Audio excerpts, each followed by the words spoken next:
Hello,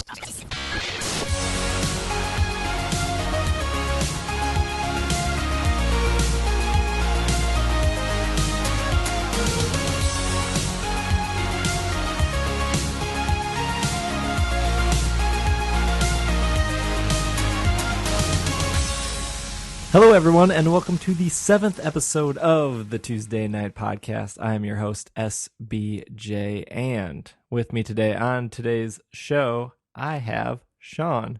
Hey, how's it going? I have Justin. Hey there. And I have Alan. Alan, you all right? I think he's a little quiet today. All right, moving on. That's all right. He'll have enough to say during Table Talk. Oh, yeah, what a chatterbox. The first time you are listening to the Tuesday Night Podcast, thank you. Welcome. This is a podcast about board games and everything that could possibly happen on your tabletop, whether that's board game or not board game related. We're going to have a kind of a simple show for you guys today. We're going to, we always start off the show with what's called Table Talk, which is what we've been playing. Spoiler, none of us have been playing anything recently, but we're all going to be playing something this weekend, so we're going to talk about that. Our middle segment will be focused on games that are like $10 or around that price point. Maybe you guys haven't played anything, and we think that the $10 price point is good enough that you guys can pick some games up. Maybe we can sell you on something and make commission off of. No, we're not making any commission off anything, but just like $10 cheap games that you can throw in your bag. And then finally, we have some. We have a little bit of interaction satisfaction, but we'll probably end the show with finding out more about each other by asking each other one question and try to dive deep into our personalities.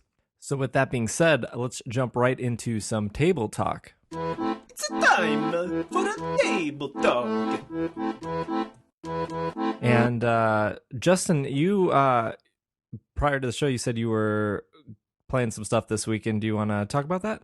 Yeah, so actually, right after we're done recording this, I've got people coming over for like a horror night. We're playing Dark Moon, Betrayal at House on the Hill, and what's the third one? Mysterium, which you guys talked about last week. I love Dark Moon. I've only played it once, but I played it with Nikki and Donald and Chris, the Board with Life crew, and Chris's fiance, now wife, and we had a great time. Dark Moon, is that the game that debuted at this year's Gen Con? I don't know that it did. Maybe it did. I think it did. I think you're right. I know that's where Donald picked it up. Such a cool game, though. It's like the Thing. People compare it to BSG. They're saying it's like BSG, but I don't think it's like that at all. It was actually it's got designed that way. BSG is in Battlestar Galactica. Mm-hmm. But isn't it more like Dead of Winter, I heard? No. It was actually designed as BSG Lite, I think, or Turbo. Like the designer of it created it as like a BSG mod. And I want to say either that didn't get sold or they didn't pick it up.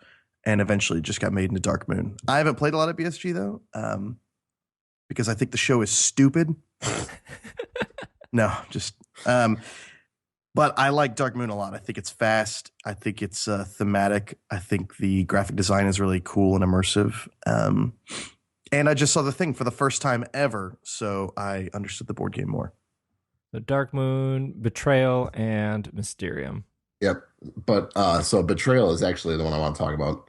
That's like one of the reasons I got into board gaming. I mean, that game's been around for forever. And it's a great game. I mean, you guys have both played it, right? Yep. I've never played it. What? Could you give us an elevator pitch in a minute or less? Sure, I can certainly try. So, Betrayal. You start off as a group of friends, and you're trying to explore this haunted mansion. Halfway through it, one person in your group of friends betrays you and something crazy goes happen, like turns into a wolf man or starts trying to summon demons from like the cult. And then it becomes that person versus the rest of the group. And there's like 50 different scenarios and they're all horror themed and they're all great. Now, is this the same game as Betrayal on the House on the Hill or Hill House? Betrayal? Yeah. People just call it Betrayal because that Gotcha. It's long and ridiculous. Okay, cool. I was just looking at that game today. That's crazy. You like flip over tiles or something, don't you? Yeah, so I mean, there's 3 floors to the mansion. So as you're exploring the mansion, you create it. It's different every time, basically. Sounds really cool. Now, would you say that this game is scary to play? I don't think it's scary, but they do have. I mean, like especially like you guys were talking about ambiance last week. Like I think that if you had the right ambiance, it would definitely set the tone for the game a lot better. Gotcha. Is it tense? Is it like Pandemic or Forbidden Island? There's certain games that can be very tense.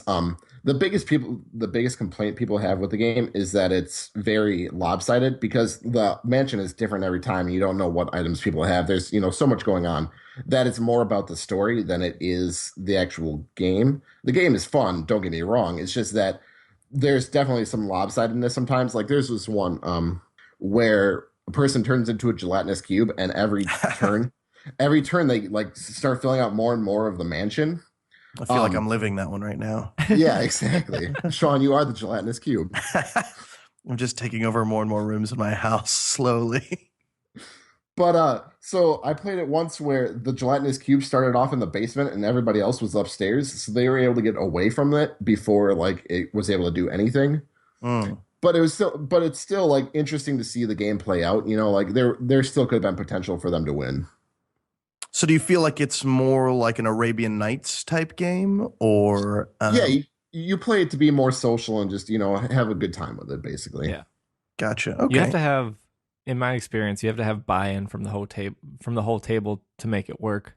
Mm-hmm. There's games where I'll just say like Relic Runners, where if one person's not into it, it's not that big of a deal because everyone's doing it for themselves, right? Mm-hmm. But in Betrayal, at one point you're gonna have one person on their own team against like 2 or 4 other people, depending on how many people are playing. So there's clearly 2 different teams, and if you get the person who hasn't bought in on their own team where they're the betrayer, like your story isn't going to go anywhere because clearly they didn't care at the beginning. Why would they care now? So it does suffer from that. Also, the person who becomes the betrayer has to read a certain set of rules. That's right. I remember you mentioning that before. Yeah. So if they're not good at comprehending rules or not good at reading rules, or they could just flat out lie to you and tell you that the rules state this. Like you're not supposed to know what their rules are, what their objective is. I mean, most of the time when you're playing, the objective is clear. I played a game of Betrayal where the betrayer was actually the house itself, and their goal was to make the house collapse upon itself, so everyone had to get out the front door, which was really cool. Or I think they could go out a window as well, but it was really, really cool, and that was a very, very simple rule for that person to learn. It was just like every turn they would remove 3 tiles from the house, so it would be like the house is collapsing upon itself. But there are some really crazy scenarios with very specific rules. My least favorite thing to hear from a player during or after a game is, well, if I had known X, I would have done Y. And because more often than not, I'm introducing games to the group, and it can be really frustrating to say, hey, we're all learning, we're going to we're going to make mistakes. We're going to get the rules wrong. We're just trying to get a feel for it. And then, turn 3 happens and it says, oh, actually, action points work like this, or you should have drawn a card at the end of your turn. And you get that person who's like, well, if I had known that, I would have done something different and I wouldn't be losing the game right now. Yeah. And it's like, well, hey, buddy, let's just, let's all be comfortable. Yeah. With not being the best at Ticket to Ride. Or whatever. Awesome. That sounds like you're gonna have a fun night ahead of you, Justin. Yeah, I'm excited. How are you going to set the ambiance? How are you going to get buy-in? Well, I've definitely got plenty of candles we're gonna light around here. Hopefully that'll be enough to see the actual game. We'll see. I don't have any special lights or anything on, so I've found that in the ongoing conversation about themes versus mechanics, one thing mechanics have are, I don't need buy-in. If the game is fun to play or fun to do inherently, then there's nothing else required of the players. But for good theme games to work, you really have to say, okay, let's all pretend like we're hungry astronauts or whatever. Well, I think that's why Werewolf works so well when it does work well.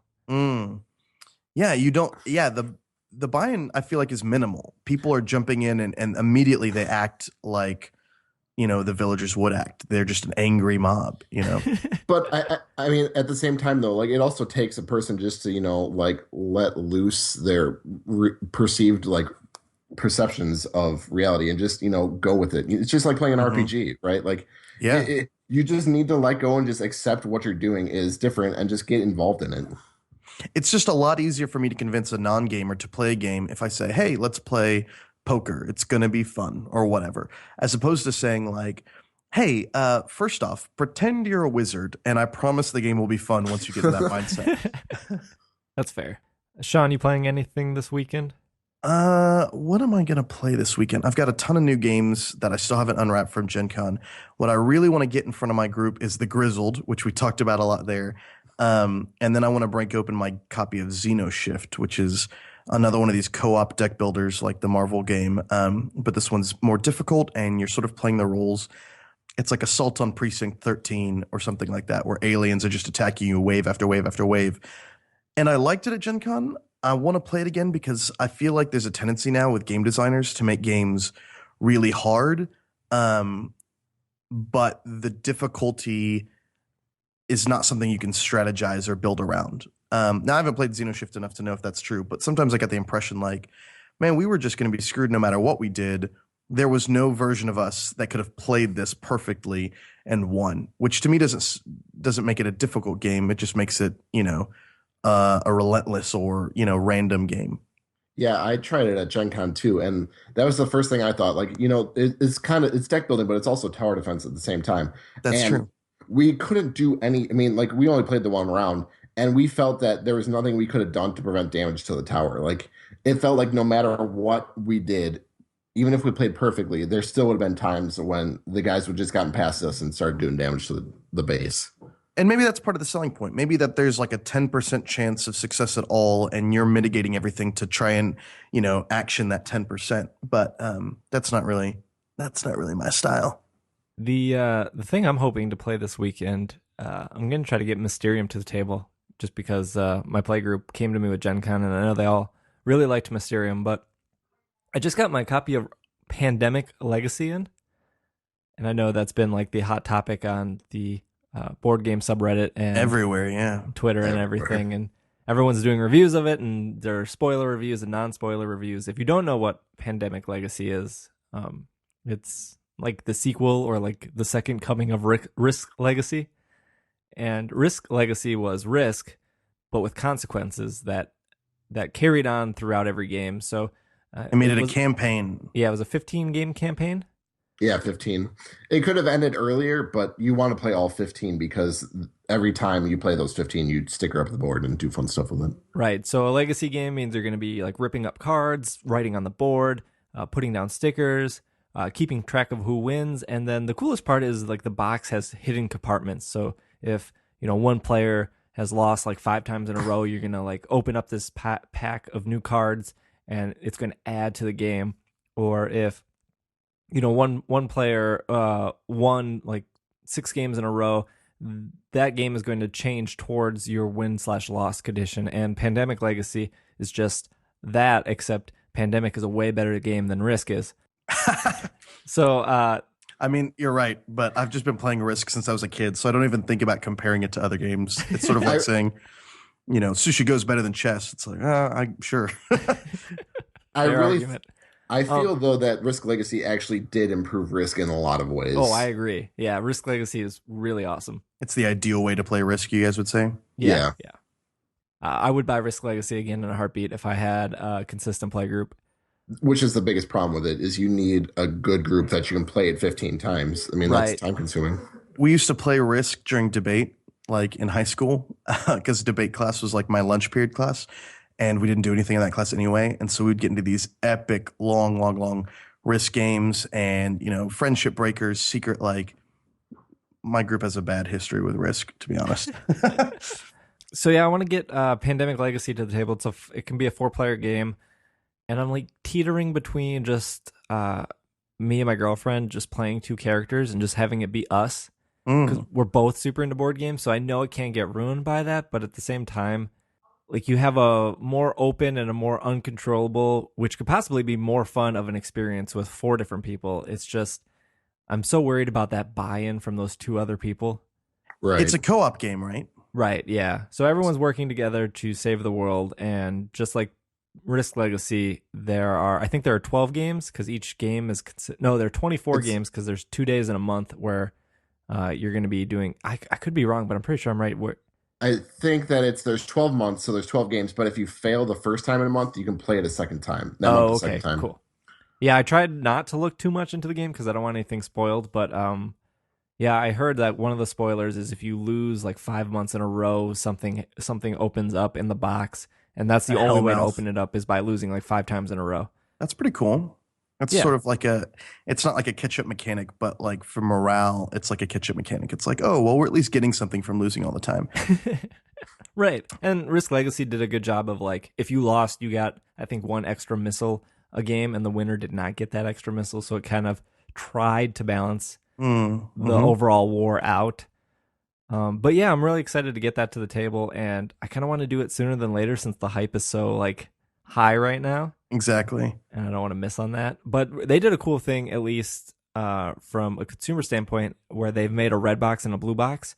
And the only difference is the color of the box. Everything on the inside is the same, but it's meant for people who buy two copies and go, oh, like the red box is my family copy and the blue box is for my gaming group. Oh, that's smart. Yeah, which is really cool. And it says season 1 on it, so I'm assuming that there's going to be like a sequel or like a season 2 to it, whereas like Risk Legacy was like a one-time thing. Like you can play it again if you buy another box and it's going to be different, but I'm assuming that your campaign might be able to carry on because it says season 1 on the box. Is this the next big trend? Is this the follow up to micro games? Is legacyizing your game? I mean, from a publisher standpoint, it's a very easy way to get a person to buy your game more than once. Mm-hmm. But I feel like with board game groups meeting more and more regularly, it's an easy sell to your audience too, right? Saying, hey, you're going to get more out of this game than It, just a couple playthroughs. it's interesting because you get to make the game your own. Like I haven't played Pandemic obviously, but with Risk, like you get to name your cities and stuff, and it feels like it belongs more to you and your group, which I know is Donald was huge. trying to name the planet pets.com in his Risk Legacy game. yeah, and the thing I like about Risk Legacy from just as somebody who owns a lot of board games is I always have like that like at the edge of my seat like are they going to spill something on my game? Like are they bending my cards? Oh, like maybe I should buy sleeves for like the 120 cards in this box. And Risk Legacy, like that's part of the charm is like these cards will be ripped up, this board will be written on. Like it's more of having a house party and like yeah, your house is dirty in the morning, but like you're not gonna like that memory is there now. That was my favorite thing about this guy Zach S, who runs a blog called D&D with Porn Stars, and he talks about role playing games, and he's like, in my opinion, he's a pretty controversial figure for a lot of people, but to me, he's one of the most creative guys in role playing right now. But he marks up his role playing books, to hell. He's a fine artist, and so he's good at that shit. But like, he will draw all over. He's like going through the monster manual and improving all the monsters, marking stuff out, putting in his own illustrations. And I finally started doing that, where I said, at the end of the day, like treating these books like they're pristine isn't helping me in my campaign at all. But actually, crossing things out, putting in the stats I'm going to use, drawing in the maps, writing notes to myself on how I'm going to run the adventure is making the game more fun for my players at the table.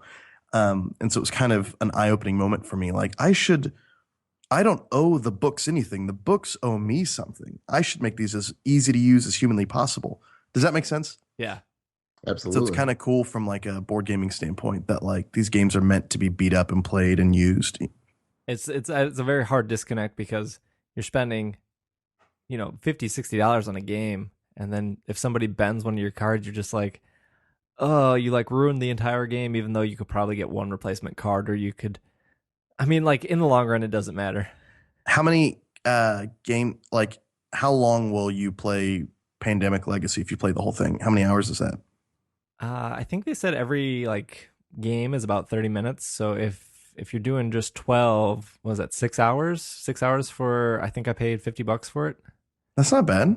Yeah, that's if I get to the end of the campaign. But like I haven't been this excited for a board game since I played Mysterium at Gen Con. So like it's been a while. So hopefully I can get that to the table this weekend. That's exciting. Absolutely. Cool.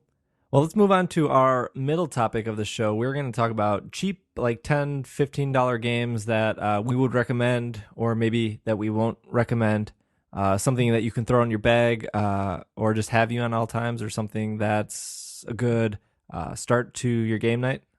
Did we not want to ask Alan if he played any games or Oh, he's gonna yeah, play Alan. Oh, yours? Alan, you've been really quiet this week. What'd you play?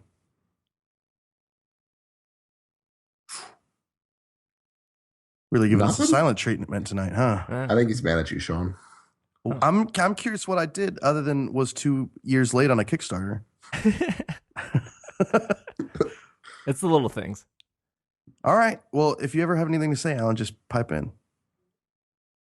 So last week, I played and recommended Sushi Go, which is, I think you looked it up on Amazon, Sean. It was $10.99.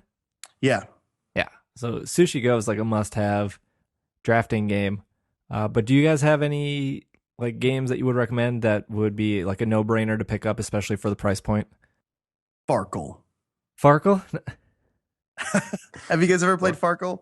No. I heard that Dragon Farkle came out at Gen Con, but I didn't know what regular Farkle was. Farkle's this tiny dice game where you're sort of, I think it's like a push your luck. You're trying to get certain points and certain combinations, like ones are worth 100 points, fives are worth 50 points, 3 ones is worth 1,000, that kind of thing. But it comes, the way I've bought it is it comes in almost like, you guys remember old film canisters? Yeah. Like that you'd put your film in from a Nikon camera. Yeah. It comes in a little canister like that with like 6 dice or something. But it is by far one of the easiest games to play in an actual bar, which is where I've played it the most. It's also been called 1,000, 5,000, 10,000, Cosmic Wimp Out, Greed, Hot Dice, Squelch, Zilch, Zonk, or Darsh. So apparently it has no real name, or it's got names as varied as, the old gods. But I don't know why I thought that one was great. It's, it fits in your pocket. I throw in my backpack. I've literally found versions of Farkle in backpacks that I just have forgotten I was there. And then at the end of the day, they're dice too. So I always like that. Sweet. So yeah, that's like a must-buy for people. It's not a super sexy game, but in terms of like non-gamers, getting buy-in from people, like when you're out and about, like I would never say like, let's play Farkle tonight. But if we were at a bar and it was in my backpack and I'm always carrying my like laptop around, it would be really easy to be like, oh, I've got Farkle. We should play that. Okay, so then as a follow-up question, what would you consider a sexy game? What would I consider a sexy game? Probably Star Realms. Isn't that like a $15 game though? It is like a $15 game. I feel like it used to be 10. Maybe I'm crazy. Coup is 10 though, right? Yeah. I think it's like $9.99 Yeah. on Amazon. That's a sexy game. Like the components are beautiful, they're shiny, it's got a reflective box. You can even look at yourself in it like a mirror. So that would definitely make it the sexy game in my opinion. Oh, because you can see Right. yourself. Got it. Yeah. sense. Oh yeah. Justin, do you have any recommendations? Okay, so it's not a great game by any stretch of the imagination, but it's short. It's short and fun. Flux. Oh yeah, Flux. I have like a love-hate relationship with Flux. I hear you. I mean, and there's so many versions now. Like I just like the regular standard version of Flux, and it's simple.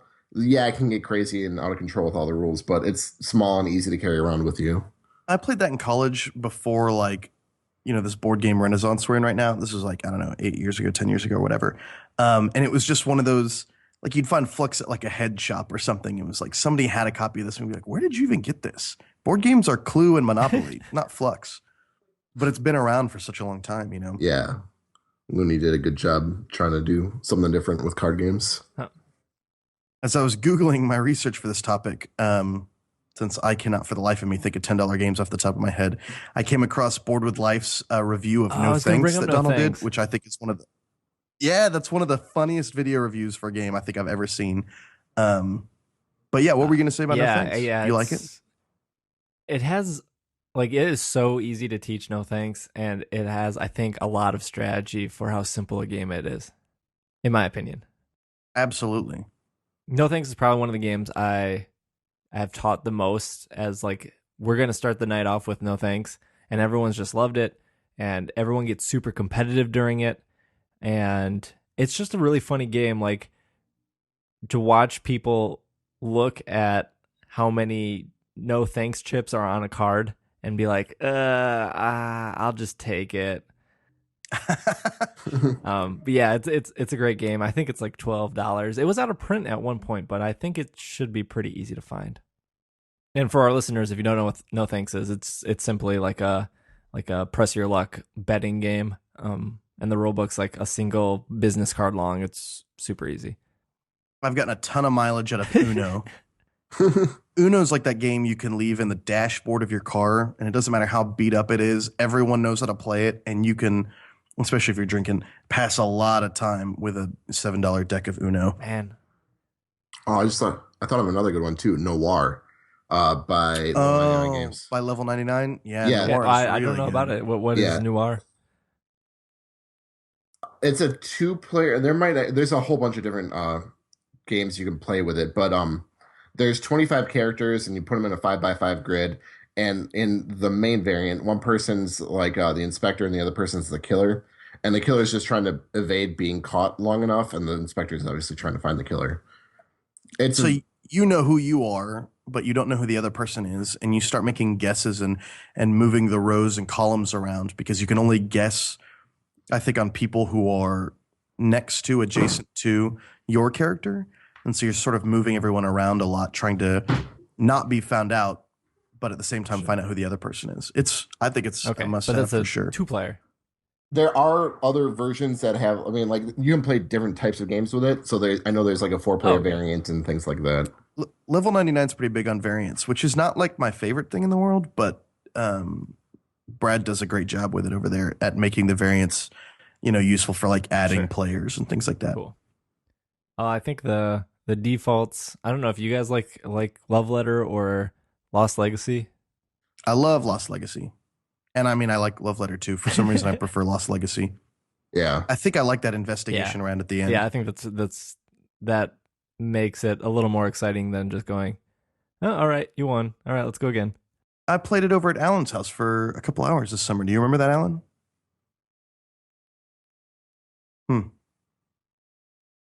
Nothing. But yeah, both those games are great. I think we mentioned this last week or the week before, but Guillotine is really good. Is that under $10? It's about 14, 15 on Cool Stuff Inc. I've played that game a surprising amount this year. Yeah, it's really good. It's also really funny, and it's not as it's more strategic than Flux. Well, anything is. But there's still a lot of like randomness and goofiness that happens. Like it's hard to plan your turn ahead because the line of people getting their head chopped off always kind of moves around. It's a no-brainer for non-gamers too. Like thematically, everybody gets it. There's little buy-in. The mechanics are super easy, and it's over in like 15 minutes. And since you have a hand of cards, you always have choices that you feel like even though you can't plan, you can at least make a meaningful choice every time. Absolutely. I love R by Seiji Kanai that became Brave Rats. Little 10-card micro game, of course. And it's sort of like we're each playing a character, and then we flip it over, and the character has a power and ability, and the character with a higher power wins, but the abilities can affect that. And you play, I think it's like 6 or 7 characters in a row. And then at the end, the person with a higher win-loss record amongst all those characters wins. It's not genius. It's not, genre breaking or anything, but it hugely inspired me in terms of micro games. I love that the original R comes in like a tiny envelope, which I think is cool. Whereas like Brave Rats comes in a tin. And I'm not a big tin fan for whatever reason, except for Sushi Go. I would love like just tossing a copy of Sushi Go in my backpack and knowing it's going to be fine. But R is or Brave Rats, if that's what you can get, I think is definitely a great little 2-player game.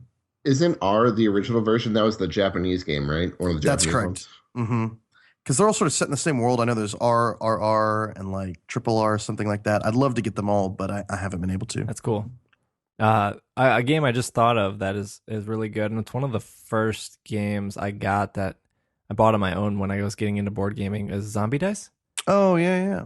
It kind of has the Farkle appeal of just like it has all the dice come in a cup that's sealed. You can throw it in your bag. It's actually like really good. I've played it a lot waiting for dinner at restaurants, like at like a Buffalo Wild Wings or something. Oh, I love Buffalo Wild Wings. And yeah, It's way better than Zombie Dice, but Zombie Dice is still good.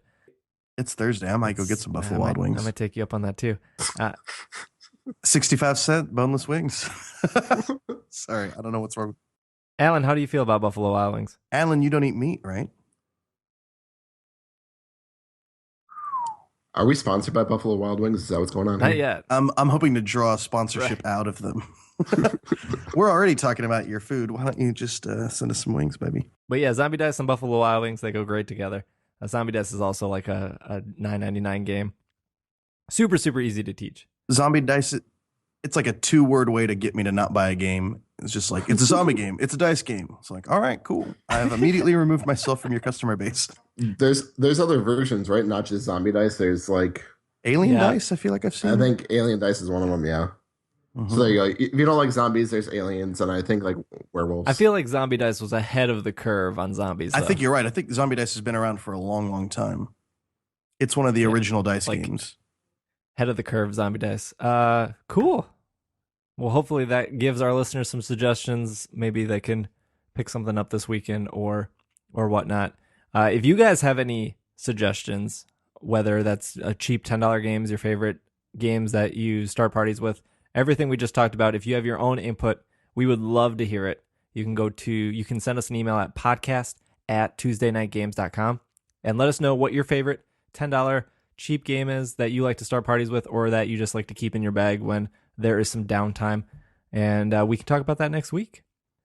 Speaking of feedback, Howdy. It's time for interaction satisfaction. Shoot us your emails, your comments, or your questions. We'll do our best to answer them. we got one email in here today. So, again, you guys can always send us emails. We would love to read them on the show. Waste more time than we normally do here. But this email is from Levi. Levi wrote in, actually, I think an episode or two ago. And his question is, what do you feel are the best expansions that took a good game and made it great? His example is Bang is a good game, but the High Noon and Fist of Cards expansion added that next level to the game and really made it a great game. Levi. And this is one of those questions Alan is perfect at answering. Alan, you got it? No, guys. Are you channeling Cartman? Back to Battlestar Galactica. I mean, the base game is great, but I think the expansions add so much more to the game and really take it to the next level and like really make you feel like you're a part of the show. I think that's a really good one. My suggestion would be Machikoro. I think the first game is great and it's super enjoyable, but the expansion kind of changes how all the cards are actually laid out. Makes it a little more random, which is, I think, in my opinion, fine because the game's already based on a dice roll.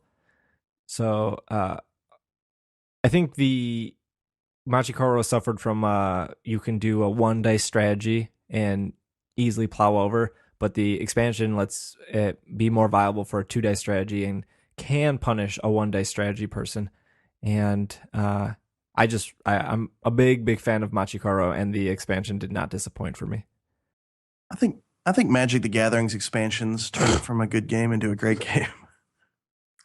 Oh, God. I always have the opposite problem. I'm always buying expansions before I've played through the first game. Like, I have played one mission of Tragedy Looper like 3 times, and I love that game, but I don't want to ruin it for me. I want to find other people who've played all the Tragedy Looper games to run it for me. And then I went ahead and bought the expansion anyway, just because I was like, I need to have it. You and I both. I'm just disappointed we didn't get what's his face to sign it. Baka Fire. Baka Fire. Baka Flame? Baka Fire. Baka Fire. He was there too. He was I there. know. I almost bought that other game, but you told me not to. Yeah, it was not that good. I mean, no offense, but it didn't have that same oomph that Tragedy Looper did, you know? I will always love Tragedy Looper. We'll have to go more in depth about it on a future episode. I'd love to do like a mystery game episode. That would be a great one for it. Yeah. Speaking of future episodes, we're actually going to cut it a little short tonight. Well, actually, we're over 30 minutes, which is what we aim for. We're going to try to preview what we're going to do for next episode. just for our sakes of having thoughts of what we're about to talk about, but for you guys to get excited and even send in any emails to just kind of round out the show to make sure that if we pick a topic, we can go through it fully and you guys feel satisfied and we feel satisfied. So next week, we plan on talking about Kickstarter specific games, whether that's games we backed on Kickstarter that arrived that were super awesome, or Kickstarters that were 2 years late, or Kickstarters that we just didn't like. So booms and busts for Kickstarter. yeah. So if you guys have your own experiences for that, feel free to email us in as well.